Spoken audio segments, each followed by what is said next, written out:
Centro para entender, explorar, crecer. Agenda Éxitos con Albany Lozada.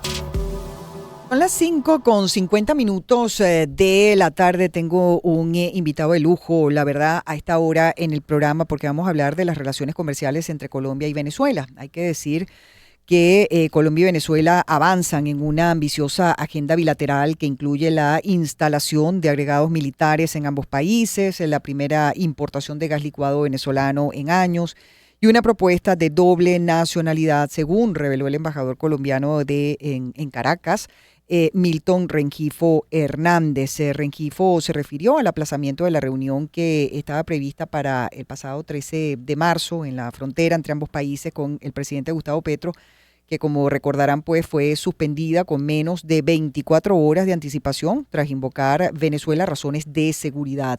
Pero pese a ello, la canciller y otros altos funcionarios del gobierno colombiano viajaron al Palacio de Miraflores para reunirse con la presidenta encargada, Delcy Rodríguez. Y lo cierto es que hoy ponemos la mirada en la frontera, pero no desde la noticia del día a día, sino desde la estructura que sostiene el futuro de nuestra región. Y hablamos específicamente pues de la economía binacional. Y nos acompaña Luis Alberto Rusián, presidente de CABECOL, que es la Cámara de Integración Económica Venezolano-Colombiana. El panorama es alentador tras cerrar un 2025 con un intercambio comercial que rozó los 1.200 millones de dólares, un crecimiento sostenido desde la reapertura en el año 2022. Colombia y Venezuela entran ahora en una fase de institucionalidad, palabra mágica, ya que no solo hablamos de camiones cruzando puentes, sino de acuerdos de protección a inversores, zonas económicas compartidas y una apuesta agresiva por el turismo. Bienvenido, doctor Rusián, un gran placer recibirlo acá en el estudio. Como usted dice, pues siempre es mucho mejor esa conversación cuando ambos, tanto invitado como esta servidora, pues estamos en el mismo lugar para que llegue toda esa información necesaria, sobre todo como esta, ¿no? De esas relaciones comerciales entre Colombia y Venezuela a nuestra audiencia. Bienvenido, qué gusto recibirlo. Muchísimas gracias, Albany, verdad que el placer es mío, es un gusto aquí compartir contigo y con tu equipo.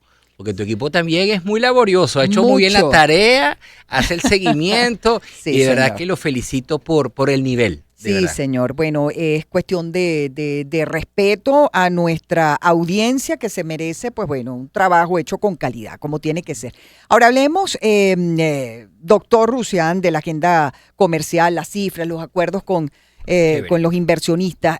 Las cifras de 2025, como decía anteriormente, muestran un comercio de 1.170 millones de dólares. ¿Cuál es la meta realista para este año 2026 y qué sectores están empujando ese carro? Bueno, mira, buena pregunta, porque a veces uno se coloca unas expectativas que después no puede cumplir. Ajá. Y la verdad es que tenemos que decir que el comercio sigue creciendo, ese comienzo formal por el cual desde CABECOL hablamos y procuramos, que requiere una cantidad de condiciones que tienen que ver con la institucionalidad, sí, los consensos, llegar a reglas de juego básicas y comunes, pero también está el tema de las condiciones país para operar. Entonces tenemos un crecimiento para este año, del cierre del 2025 respecto al 2024, que creció como un 3,3%.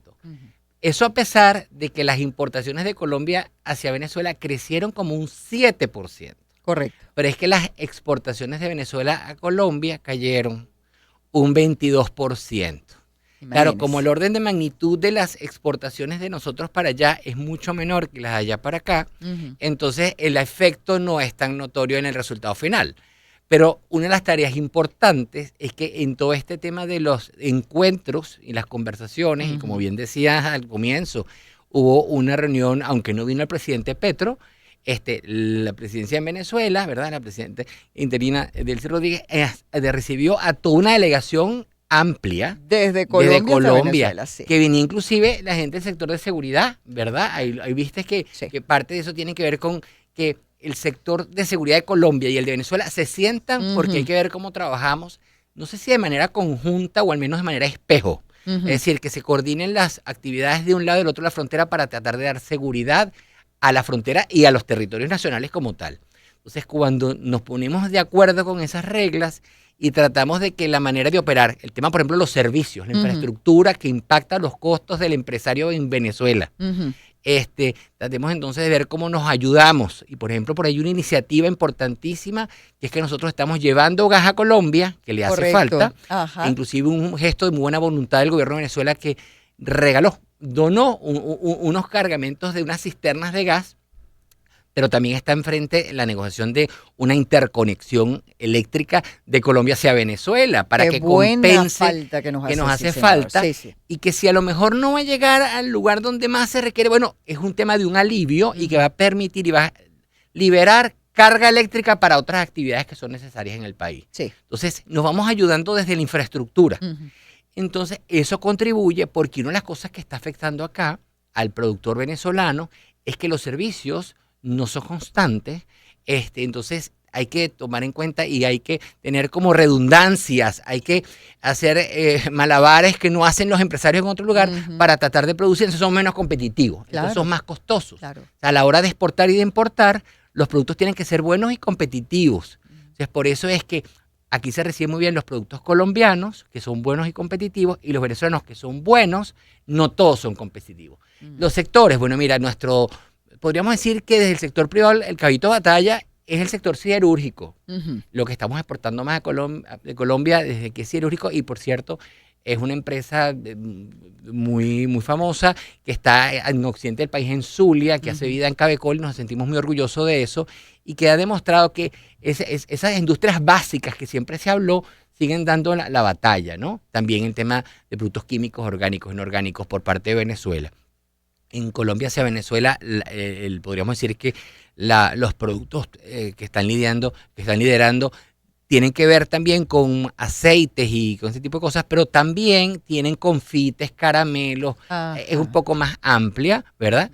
¿Y qué sucede? Que parte importante de nuestra oferta exportable a Colombia, en los últimos años se ha constituido en la parte de alimentos, medicamentos, bebidas, cosméticos, higiene, pero que resulta que no tenemos registros o certificados sanitarios para poder ingresar a Colombia. Es una de estas cosas que se requiere que se trabajen, porque como ya no estamos en el mismo esquema y los criterios bajo los cuales se administran estos regímenes no son los mismos, entonces no todo fluye como uno quisiera. Será parte importante de estos encuentros, que por cierto, mañana se va a constituir una comisión administradora del acuerdo de alcance parcial número 28, que teníamos como 2 años y tanto esperando que se volviera a instalar. Esa es la institucionalidad del acuerdo binacional entre Venezuela y Colombia, que periódicamente tiene la tarea de revisar los compromisos de un lado y del otro y ver qué se puede mejorar, en qué áreas hay fallas, cómo se pueden subir aranceles, bajar aranceles, ajustar ese comercio del día. Todos esos temas que son tan importantes. Mañana se instala y esperemos que esto permita también avanzar de manera importante. Sí, señor. Bueno, se habla además, doctor Rusián, del concepto de municipios espejo. Específicamente el puerto de Santander, por nombrar, y Boca de Grita. ¿En qué fase de ejecución se encuentra este proyecto actualmente? Esos proyectos, quizás estás refiriéndote al tema de las zonas económicas especiales. Correcto, zonas económicas binacionales, Táchira, Nosotros norte de Santander. desde la Cámara hemos estado muy de acuerdo y felicitamos que ese tipo de iniciativas, porque esas son figuras que se utilizan en todas partes del mundo para estos espacios de frontera, para que haya articulación de autoridades subnacionales y locales, y las universidades y los empresarios y la sociedad civil de la localidad se comunique de un lado y del otro para que juntos, como hay sistemas conurbados, puedan lograr acuerdos. En Venezuela podríamos decir que legalmente establecido, pero todavía está en la fase incipiente. Ok, y eso está apenas comenzando. Está comenzando, y creo que porque no es tan fácil armonizar. Teníamos tanto tiempo que no se sentaban en una misma mesa personas de esos niveles de un lado y del otro. Entonces, reconstruir la confianza, generar la comunicación para lograr los consensos, toma un rato. Entonces, tenemos apenas dos y tantos años, ¿verdad? En este proceso, 3 años, eso va a seguir sucediendo, pero nosotros pensamos que es muy positivo, porque inclusive desde la Cámara hemos recibido apoyo financiero internacional para poder estudiar lo que requiere esa gente y ver experiencias en Bolivia, en Ecuador, en otros países de América Latina, porque esas figuras se dan en otras partes para tratar de facilitar los procesos de comercio, inversión y convivencia, porque tiene que ver la convivencia y la seguridad en la frontera. ¿Cómo va a funcionar operativamente esa zona económica binacional? Y en todo caso, ¿cuál es el rol de Cabecol en la mediación entre los gobernadores de Táchira y Norte de Santander, precisamente para que la política no frene la economía. Ahí hay una institucionalidad que se propone cuando están todos estos actores que hemos señalado a nivel nacional, y por eso están los gobernadores también involucrados, y Cabecol, que es como un club de empresarios que somos fanáticos de la relación. Nosotros no es que queremos que vaya más de un lado al otro, queremos que una relación sea sana y que sea armónica para los dos lados. Somos articuladores, promotores, facilitadores, y tenemos mucha gente con mucha formación y capacidades. Lo que tratamos siempre es de proponer soluciones a las situaciones que se presentan y de generar consensos y de facilitar esos elementos. Por ejemplo, el tema logístico. Entre Venezuela y Colombia, el comercio es muy de frontera. Es una de las cosas que nos diferencia del comercio internacional respecto al resto de nuestros socios, que es muy marítimo. Por ejemplo, el 80% de las exportaciones de Venezuela a Colombia se hacen por frontera. Y la mayoría por el Táchira. Y el 70% de las importaciones que hacemos de Colombia se hacen en frontera y la mayoría por Paraguachón. Entonces, eso también genera una dinámica propia en la zona, porque la idea no es nada más que pase el vehículo con la carga, ¿no? Sino que hay unos servicios que están allí vinculados a una relación formal con la aduana, los almacenadores, y además toda una cantidad de gente que termina siendo como un círculo virtuoso. Bueno, nos quedan muchas preguntas por desarrollar, pero ha sido un placer recibirle acá Luis Alberto Rusián, presidente de Cabecol. A propósito de las relaciones comerciales entre Colombia y Venezuela, nos queda pendiente hablar sobre el turismo y cómo lo visualizan entre estos dos países hermanos. 6 y 1 minuto, nos vamos a la pausa, regresamos en breve con más de Agenda Éxitos. A continuación, programa a todo usuario